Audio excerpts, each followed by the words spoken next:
Le parfum séduit, charme et réenchante notre vie. Mais n'aurait-il pas des secrets à nous révéler ? Créée à l'occasion de la Journée mondiale du parfum, cette série de podcasts, Le parfum, des métiers, une passion, décline ses épisodes comme une visite guidée des coulisses de la parfumerie.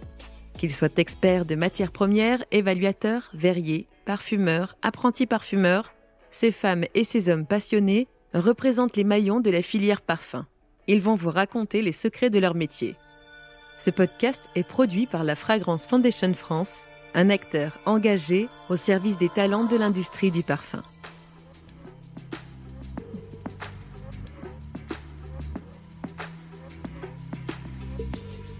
Cet épisode donne la parole à Mélina Weinmann, directrice du développement du département flaconnage du groupe Pochet. Du verre au flacon, Mélina nous emmène à la découverte des étapes de fabrication, alliant savoir-faire et innovation. Et nous comprendrons mieux les défis techniques et environnementaux dans le cadre du développement d'un nouveau flacon de parfum. Avec Mélina, nous évoquerons aussi la fierté de faire un métier qui sait si bien donner vie aux flacons imaginés par les marques de parfum. Fragrance Foundation Podcast vous souhaite une belle écoute.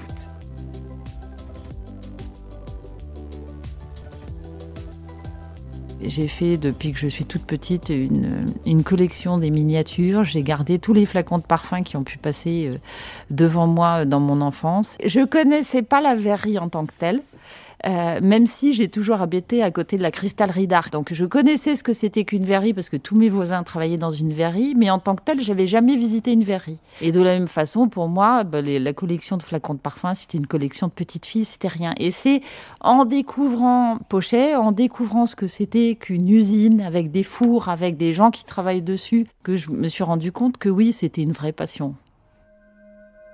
Bonjour, je suis Mélina Weinmann et je suis directrice du développement produit pour le groupe Pochet et dans le pôle flaconnage en fait.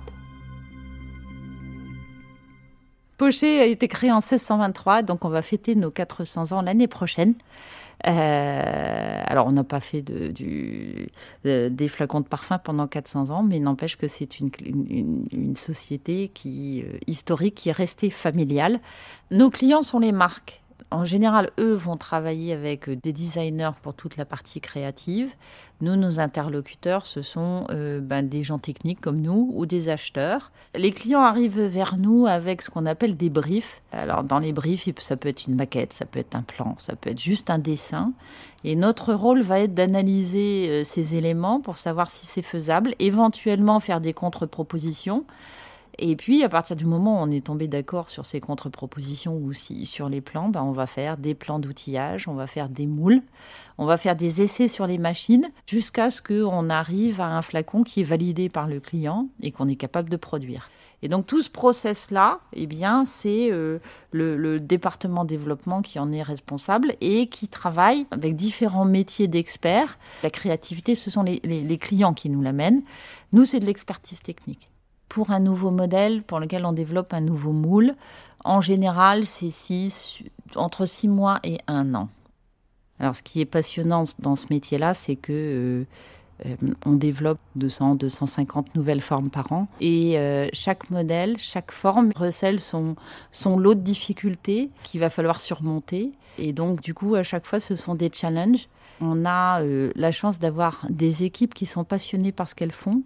Et j'aurais tendance à dire, plus le modèle est compliqué, plus ça va stimuler les équipes. Je crois que je peux citer La vie est belle comme étant réellement une très belle réussite. C'est-à-dire que quand on est arrivé avec la maquette, avec cette forme de sourire à l'intérieur, qui représentait, on l'a su après, le sourire de Julia Roberts, nous étions tous d'accord, et à commencer par moi, pour dire que le modèle était infaisable et qu'on ne réussirait jamais. Et là, on a la chance d'avoir finalement des relations très partenariales avec nos clients. On a mis quasiment 6 mois, si je me souviens bien, à dire on est prêt à y aller.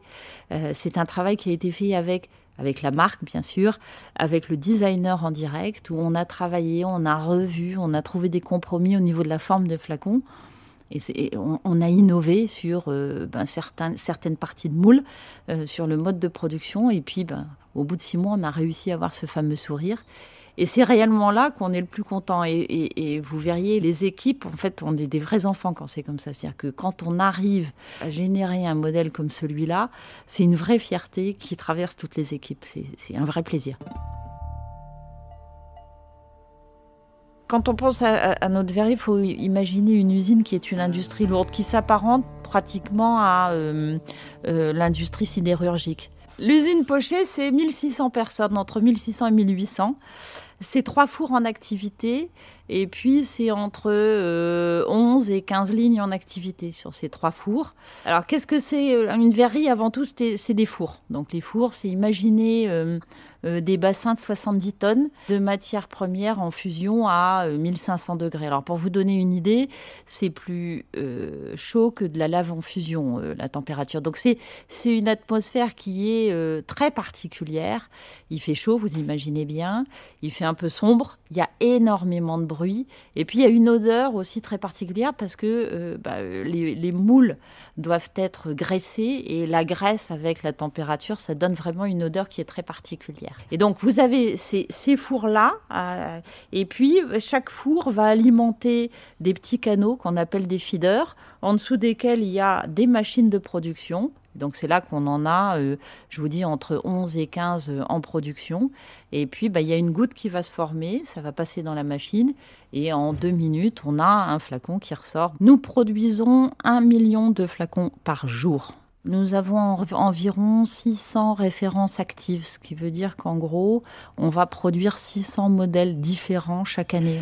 Ça veut dire qu'on a des durées de production qui sont à peu près de 2 jours. Ça veut dire que tous les 2 jours, on va changer les moules, les réglages au niveau de chaque machine. Et ça, c'est une vraie contrainte pour des verriers, c'est d'avoir ces changements de production parce que tous les 2 jours, on recommence à zéro. Alors bien sûr qu'on récupère les réglages des productions d'avant, mais on recommence à zéro tous les réglages. Et ça, c'est un vrai challenge pour un verrier d'avoir justement, de devoir produire autant de formes différentes et d'avoir autant de changements. À la fois, on a des très grosses lignes avec plusieurs millions de pièces. Et il y a aussi une vraie volonté des marques ou des marques niches, c'est-à-dire avec des quantités plus petites. Et l'un des gros enjeux pour nous, c'est d'être capable à la fois de répondre à ces très grosses lignes à plusieurs millions de pièces, y compris avec des décors complexes, et en même temps d'être capable de répondre à des demandes pour 500, 1000, 10 000 pièces. Ce qui est très paradoxal, c'est que y a des formes qui paraissent très épurées, très simples et qui en réalité sont compliquées à produire. Je pense au flacon Louis Vuitton par exemple, qui est un cylindre, mais qui reste un des flacons les plus compliqués qu'on ait à produire parce que il y a un niveau de qualité demandé qui est extrêmement élevé, il y a un système de bouchage complexe. En contrepartie, il y a des flacons avec des formes qui ont l'air très complexes et qui, une fois qu'on a réussi à développer le moule, sont finalement plus stables à produire, bien qu'ils soient impressionnants. Donc le robot fantôme de chez Paco Rabanne est un des exemples récents. Il a une forme qui est complexe. Il est métallisé, il est très impressionnant. Il reste compliqué à produire, mais finalement plus stable que d'autres modèles. Une fois que nous, les flacons sont produits, on les livre aux usines de conditionnement qui vont les remplir, mais aussi positionner la pompe, le bouchon, l'étui. La verrerie, et particulièrement dans le flaconnage, c'est un métier de savoir-faire. C'est-à-dire que oui, il n'y a quasiment pas d'école qui vous apprenne le métier de verrier. Moi, j'ai fait une école d'ingénieur en emballage. Tout ce que je sais, je l'ai appris chez Pochet, en fait. C'est un vrai métier de savoir-faire, ce qui explique qu'en fait, on est très peu de verriers sur le marché. Il y a 4 ou 5 Européens et on a finalement encore une concurrence en dehors de l'Europe qui est très faible. Parce que, si vous voulez, c'est des formes qui sont toujours très compliquées. Chaque développement est un peu un challenge. Et puis, malgré tout, il faut l'expérience pour être capable de développer et de produire ces modèles-là. Les contraintes liées à l'environnement sont des nouveaux défis pour nous. Si je prends par exemple le fait de faire des flacons qui sont remplissables, c'est-à-dire que la consommatrice est capable d'aller recharger, que ce soit chez elle ou en parfumerie. Mais ça veut dire que ce sont des flacons avec des bagues à vis parce qu'il faut qu'on puisse enlever les pompes. Et puis ce sont des flacons avec des décors qui sont plus robustes parce que là où la consommatrice l'utilisait une fois, maintenant elle va l'utiliser 2, 3, 4 fois. Et donc, il faut que le flacon puisse résister plus longtemps à toutes ces utilisations. Donc tout ça, c'est des enjeux qu'on est obligé de prendre en compte dans les développements et dans la qualité de nos produits. Une autre grosse évolution du marché, c'est le développement de plus en plus de décors différents. Si vous prenez des flacons il y a une centaine d'années, c'était du verre avec potentiellement une étiquette. Maintenant, le décor est un élément essentiel du design des flacons.